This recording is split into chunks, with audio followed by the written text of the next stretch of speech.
Bismillahirrahmanirrahim. Assalamualaikum warahmatullahi wabarakatuh. Syukur alhamdulillah, kita masih diberikan begitu banyak kenikmatan sehingga kita bisa bertemu di channel yang insyaallah barokah ini. Marilah kita senantiasa bersolawat serta salam kepada junjungan kita Nabi Muhammad sallallahu alaihi wasallam. Allahumma sholli ala Sayyidina Muhammad wa ala ali Sayyidina Muhammad. Doa dan harapan saya, semoga saudaraku semuanya selalu diberikan kesehatan, dilapangkan rezekinya, diampuni dosanya dan dipanjangkan umurnya. Amin ya rabbal alamin. Sahabat beriman yang dirahmati Allah, salah satu ibadah sunnah yang sangat dianjurkan ialah sholat tahajud. Sholat yang dikerjakan pada sepertiga malam ini memang memiliki banyak keutamaan, bahkan sholat tahajud menyimpan pahala dan kebaikan yang luar biasa. Karena di waktu tersebut seorang hamba menghadap Allah dan menjadi manusia pilihan. Namun ada 4 larangan yang hendaknya dihindari saat mengerjakan sholat tahajud. Melakukan salah satu dari 4 larangan ini berarti menyalahi sunnah yang bisa mengurangi atau bahkan bisa menghilangkan pahala keutamaan sholat tahajud. Sahabat beriman, lantas apa saja 4 larangan dalam ibadah tahajud? Yang pertama yaitu mengerjakan sholat tahajud dengan tidak konsisten. Mengerjakan sholat tahajud lalu meninggalkannya adalah salah satu larangan dan harus dihindari. Sholat tahajud seharusnya dilakukan dengan istiqomah, baik dalam kondisi sulit maupun bahagia. Sholat tahajud ketika dalam kondisi susah saja, ketika mendapati masalah terhimpit hutang atau dirundung duka.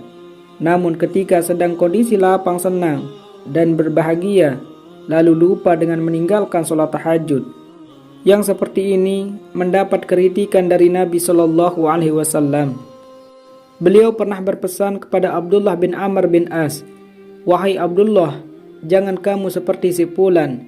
Dulu ia rajin sholat malam, lalu sekarang ia meninggalkan bangun malam." Hadis riwayat Bukhari dan Muslim. Kemudian yang kedua, menghususkan sholat tahajud hanya pada malam Jumat. Menghususkan sholat tahajud hanya pada malam tertentu saja juga termasuk amalan yang tidak disarankan.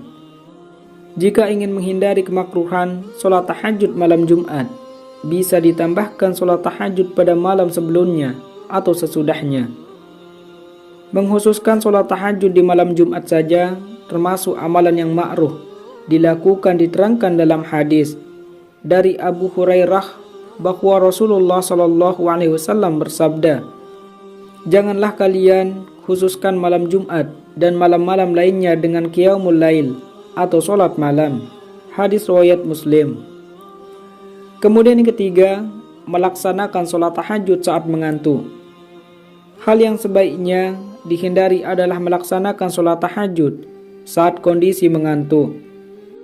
Rasulullah Shallallahu Alaihi Wasallam menyarankan untuk tidur atau istirahat sejenak jika mengantuk sebelum melanjutkan sholat tahajud. Memaksakan diri dalam keadaan mengantuk dapat mengakibatkan kesalahan dalam sholat. Jika Anda mengantuk, hentikan atau tunda dulu sholat tahajudnya dengan tidur atau istirahat sejenak sampai hilangkan lelah tubuh. Diriwayatkan bahwa Nabi Shallallahu Alaihi Wasallam pernah memaksakan diri untuk melaksanakan sholat dalam keadaan mengantuk. Suatu ketika Rasulullah Shallallahu Alaihi Wasallam masuk ke dalam masjid lalu mendapati sebuah tali yang dibentangkan di antara 2 tiang. Kemudian beliau bertanya, "Apa ini?" Para sahabat menjawab, "Ini adalah tali milik Zainab. Ketika ia sholat berlama-lama hingga kelelahan, maka ia bersandar dengan hal itu." Rasulullah Shallallahu Alaihi Wasallam kemudian bersabda, "Lepaskanlah tali itu, kalian harus sholat ketika dalam keadaan segar. Jika kelelahan maka tidurlah." Hadis riwayat Bukhari dan Muslim. Kemudian yang keempat, melakukan sholat tahajud secara berlebihan. Sholat tahajud secara berlebihan atau terlalu lama hingga memberatkan diri tidak dianjurkan. Rasulullah Shallallahu Alaihi Wasallam mengingatkan agar tidak melalaikan kewajiban lainnya dan menjalankan sholat tahajud sesuai dengan kemampuan masing-masing. Rasulullah Shallallahu Alaihi Wasallam telah memberi peringatan, "Demi Allah, akulah orang yang paling takut kepada Allah dan paling bertakwa kepadanya di antara kalian. Tapi aku kadang berpuasa dan kadang tidak. Aku mengerjakan sholat malam dan juga tidur. Dan aku juga menikahi perempuan. Siapa yang membenci sunnahku, maka ia tidak termasuk golonganku." Hadis riwayat Bukhari dan Muslim. Sahabat beriman yang dirahmati Allah, itulah 4 larangan dalam mengerjakan sholat tahajud. Semoga semua diberikan kemudahan oleh Allah dan istiqomah dalam melaksanakannya. Amin ya rabbal alamin. Wassalamualaikum warahmatullahi wabarakatuh.